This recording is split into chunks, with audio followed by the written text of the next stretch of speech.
2018 में एक ऐसी सरकार चुनी गई जिन वादों की बुनियाद के आधार पर वो सत्ता में आए हैं। आज राजस्थान की जनता और राजस्थान की जनता की जन जन की आवाज़ बनकर भारतीय जनता पार्टी कांग्रेस पार्टी से मांग करती है कि आपने अपने जन घोषणा पत्र में पेज नंबर 35 क्रम संख्या 27 पर बिंदु संख्या 1 पर कांग्रेस पार्टी सामाजिक जवाबदेही कानून को लागू करेगी, क्योंकि कांग्रेस अपनी सरकार में पारदर्शिता, जवाबदेही और आम जनता की भागीदारी के प्रति कटिबद्ध है। साथ ही संवेदनशील, पारदर्शी और जवाबदेही देने के लिए कटिबद्ध है। लेकिन 4.5 वर्षों में जिन्होंने अपने घोषणा पत्र में कहा कि हम राजस्थान की जनता के प्रति ये जवाबदेहिता हमारी रहेगी, कहीं 1% भी, चाहे कानून व्यवस्था हो, चाहे आम जन में भय व्याप्त हो रहा हो, जहाँ महिलाएं असुरक्षित हो, अपराधी बेखौफ अपराध कर रहे हों, ब्यूरोक्रेसी बेलगाम हो, जहाँ कानून व्यवस्था नाम की कोई चीज़ नहीं, शासन प्रशासन नाम की कोई चीज़ नहीं, लचर कानून व्यवस्था के कारण राजस्थान अपराध का गढ़ बनता जा रहा है, जहाँ एक शांति प्रिय प्रदेश है। मुख्यमंत्री जी अपने बेटे का वैभव उठाने में लगे हैं तो राजस्थान का वैभव गिर रहा है, इसकी उनको चिंता नहीं है। हम सब लोगों को ध्यान में आता है कि आज लगातार 3 दिन से आज तीसरी बड़ी घटना है। ओसिया विधानसभा के एक गांव में 4 लोगों को, जिसमें एक मासूम भी है, जिंदा जला दिया गया।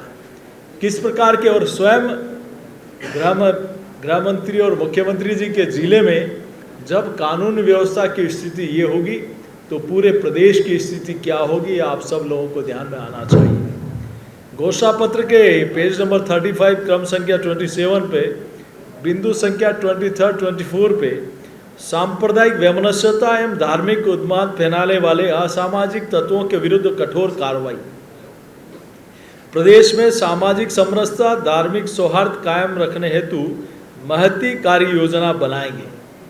ये कैसी कार्य योजना बनाएंगे, जहां एक तरफ पीएफआई जैसे आतंकवादी संगठन को कोटा में बड़ी रैली की अनुमति मिलती है, तो दूसरी तरफ रामनवमी और हिंदू नववर्ष मनाने वाले लोगों पर धारा 144 लगाई जाती है, प्रतिबंध लगाया जाता है। प्रभु श्री राम का नारे लगाने वाले के ऊपर एफआईआर लगाई जाती है। उदयपुर में भगवा पताका फहराने पर प्रतिबंध लगाया जाता है।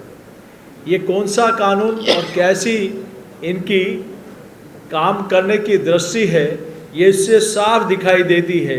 एक तरफ वो कन्हैया जो कहता है कि मुझे सुरक्षा दो, नहीं दी जाती, उनको पकड़ने वाले 2 साथी शक्ति सिंह, और उन लोगों को जब थ्रेड मिलती है तो उनको भी कहा जाता है कि आपको किसने कहा अपराधियों को पकड़ने के लिए।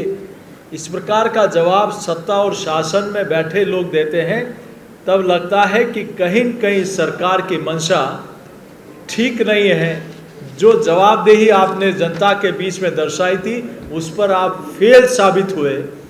आपने देखा होगा इनके घोषणा पत्र के पेज नंबर 3 पे क्रम संख्या 1 बिंदु संख्या 1 पर किसान की कर्ज माफ़ी का वादा किया था, लेकिन आज 4.5 वर्ष में कर्ज माफ़ी नहीं हुई। सैकड़ों हज़ारों किसानों की ज़मीन नीलाम होने की कगार पे है।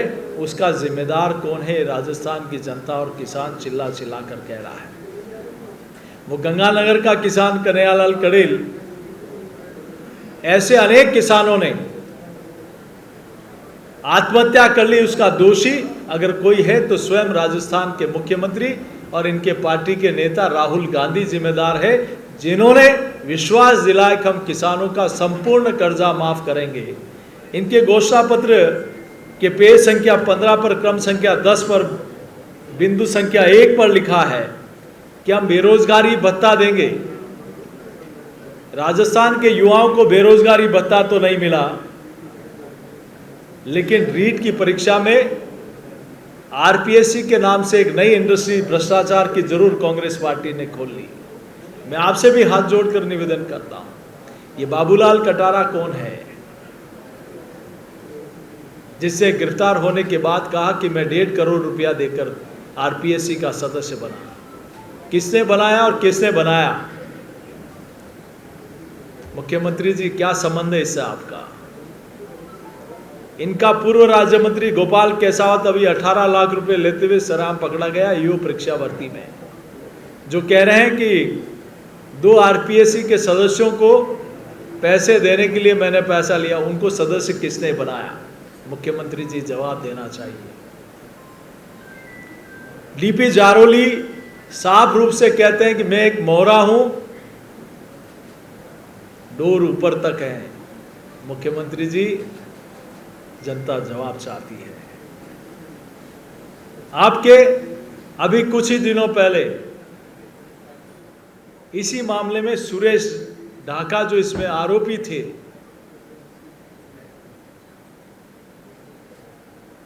किसने मिलवाया? सलमान खुर्शीद जी को। मुख्यमंत्री जी, आपके और सलमान खुर्शीद साहब के क्या नज़दीकी रिश्ते हैं? क्या एक तरफ राजस्थान की विधानसभा में आप कानून बना रहे हो जनता को धोखा देने के लिए, युवाओं को फिर से धोखा देने के लिए, और दूसरी तरफ इसके मुख्य आरोपी के लिए जमानत के लिए आप सलमान खुर्शीद जी से बात करके सलमान खुर्शीद को आप वकील बनवा रहे हो? ये दोहरा चरित्र आपका। ये जनता, इससे जनता जवाब मांगती है।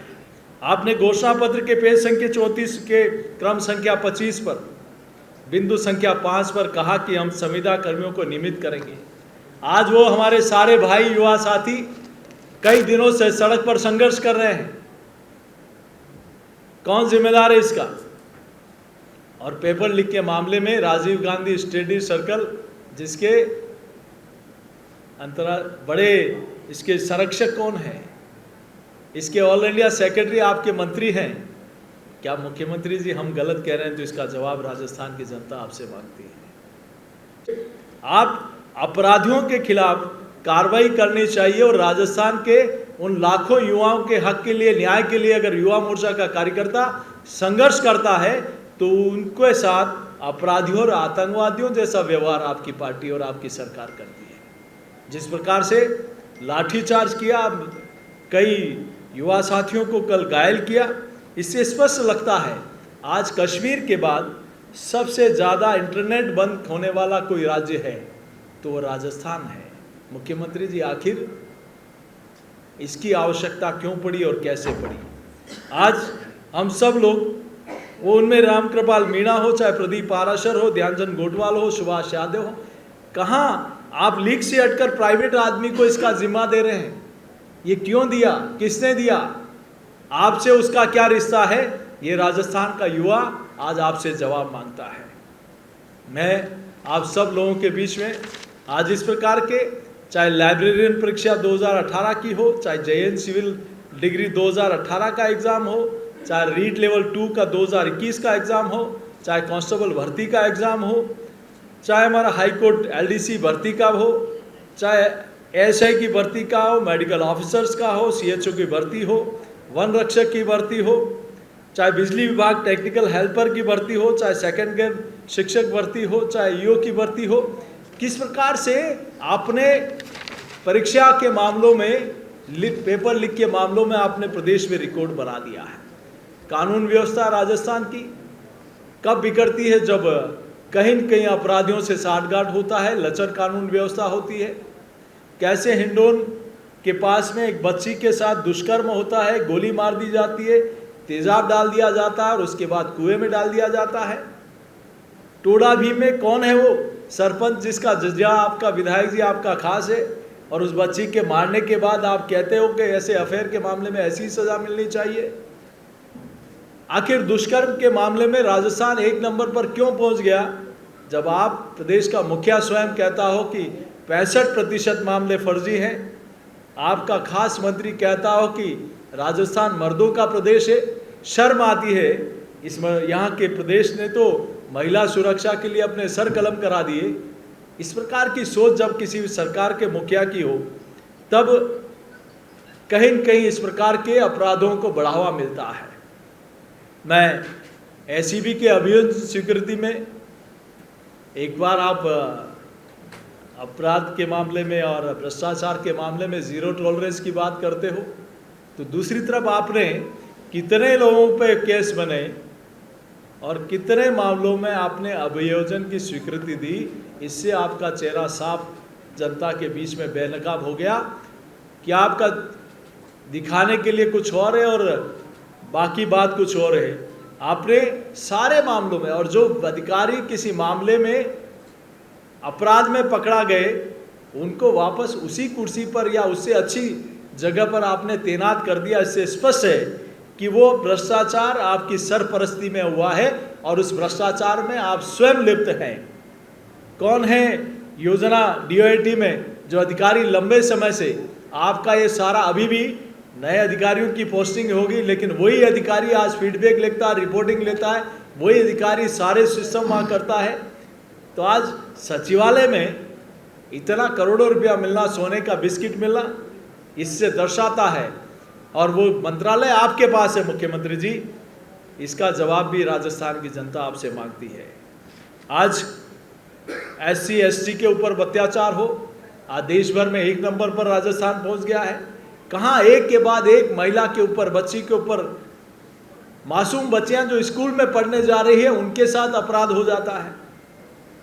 खाजूवाला में FIR लॉन्च कराने के लिए भारतीय जनता पार्टी के लोगों को धरने पर बैठना पड़ता है, प्रदर्शन करना पड़ता है।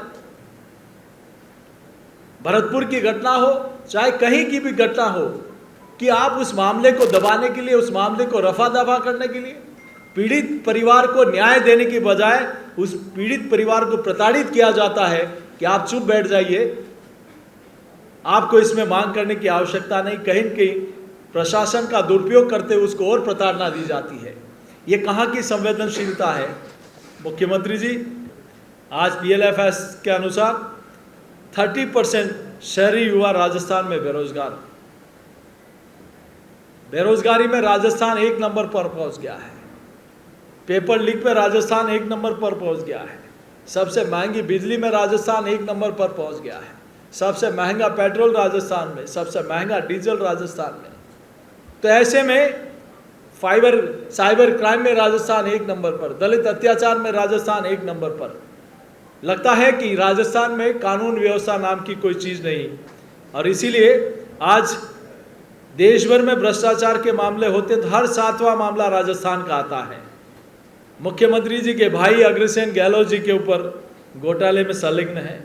इनके बेटे वैभव के ऊपर भ्रष्टाचार के और हेराफेरी के मामले।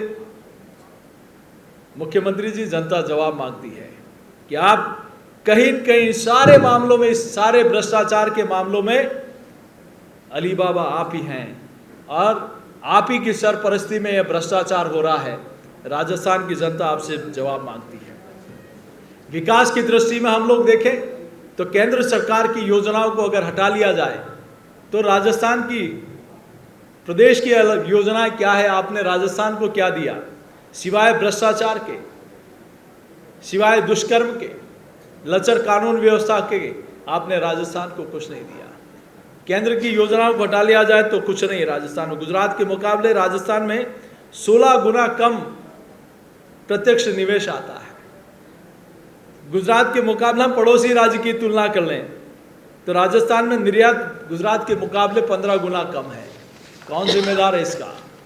हम लोग राजस्थान में प्रति व्यक्ति आय की वृद्धि दर में जिस प्रकार से गिरावट आई है, 40%, 40% की वृद्धि, और कांग्रेस के कार्य, जहां बीजेपी के राज में 40% की वृद्धि थी, जो आज 6% तक सीमित गई। आप देखिए कि 30% का वेरिएशन इन पिछले 4.5 वर्षों में। हम आधार स्तर पर विकास की बातचीत करें तो भारतीय जनता पार्टी के राज में जहां 60,000 किलोमीटर सड़क का निर्माण होता था, आज वो सिर्फ 9,000 किलोमीटर हो रहा है। बीजेपी की गवर्नमेंट में जहां ग्रोथ रेट 12% थी, आज वो घटकर 2018 के बाद सिर्फ 2% रह गई है। हम हेल्थ सेक्टर में देखें तो जिस प्रकार से, चूंकि नेशनल हेल्थ मिशन हो चाहे मेडिकल कॉलेज हो, ये केंद्र का पैसा आता है, लेकिन रिक्रूटमेंट करना स्टेट का काम है, वहाँ नीचे व्यवस्थाएं पहुँचाना स्टेट का काम है। उनमें भी आप फेल साबित हुए हैं, और आज इसी कारण आज राजस्थान में डॉक्टर्स की कमी है। 1482 लोगों के लिए एक डॉक्टर है मात्र, जो देश का औसत है 834। जहां 38% डॉक्टर्स के स्पेशलिस्ट के डॉक्टर्स के पद खाली हैं, तो आज इसका जिम्मेदार कौन है? मैं राजस्थान की सरकार को जिस प्रकार से कानून व्यवस्था से लेकर डेवलपमेंट से लेकर युवा और किसान के प्रति जवाबदेहिता से लेकर नारी शक्ति के सुरक्षा को लेकर आज पूरा राजस्थान की सरकार से प्रश्न करता है कि जिस प्रकार से दुष्कर्म, दलित अत्याचार बढ़ा है, युवाओं के साथ धोखा हुआ है, किसानों के साथ वादा खिलाफी हुई है, नारी की सुरक्षा आप नहीं कर पा रहे, विकास राजस्थान का अवरुद्ध हो गया, तो हर मामले में राजस्थान की सरकार फेल साबित हुई।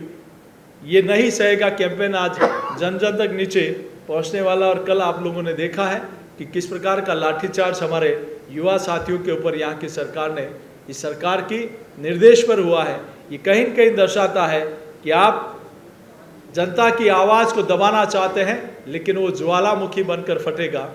और आरपीएससी जैसी संस्था को निश्चित रूप से भारतीय जनता पार्टी जैसे लोगों ने घोटाला किया है उनको सजा तो मिलेगी, लेकिन भारतीय जनता पार्टी के शासन में आरपीएससी को बंद करके यूपीएससी की तर्ज पर एक अच्छी पारदर्शी व्यवस्था भारतीय जनता पार्टी की सरकार देने का भी काम करेगी।